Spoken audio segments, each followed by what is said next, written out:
এই মুহূর্তে আমরা আমাদের প্রতিদিন ব্যবহৃত কিছু ছোটখাটো কিছু ইংরেজি আমরা শিখে নিব। তুমি বলবা এই মুহূর্তে, বলো কোনো সন্দেহ নেই এটার ইংলিশ কি হবে বলো তো। No doubt. তোমাকে বলতে হবে বেশ ভালো, এটার ইংলিশ কি হবে বলো। Quite good. তোমাকে বলতে হবে শুভ সন্ধ্যা, এটার ইংলিশ কি হবে বলো। Good evening. তোমাকে বলতে হবে শুভ সকাল, এটার ইংলিশ কি হবে। Good morning. তোমাকে বলতে হবে খুবই দুঃখিত, এটার ইংলিশ কি হবে। Badly sorry. তোমাকে বলতে হবে একেবারে নিশ্চিত, এটার ইংলিশ বলো। For sure. তোমাকে বলতে হবে অল্প একটু, এটার ইংলিশ কি হবে বলো তো। Just little.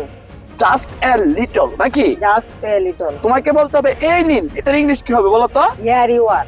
তোমাকে বলতে হবে মোটামুটি, এটার ইংলিশ কি হবে। More or less.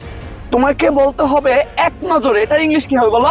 At A glance. এটা গ্লান্স। তোমাকে বলতে হবে ভালো প্রচেষ্টা, এটার ইংলিশ কি হবে বলো। Good for. গুড এফোর্ট নাকি। Good effort. তোমাকে বলতে হবে এই ভালো কথা, এটার ইংলিশ কি হবে বলো। By the way. By the way. তোমাকে বলতে হবে ভালো ধারণা, এটার ইংলিশ গুড কি হবে। আইডিয়া। Good idea. তোমাকে বলতে একটু পরে, এটার ইংলিশ কি হবে বলো। A little letter. A little letter. তোমাকে বলতে হবে আগামী সপ্তাহে, এটার ইংলিশ কি হবে বলো। Next week. Next week. ধন্যবাদ সকল।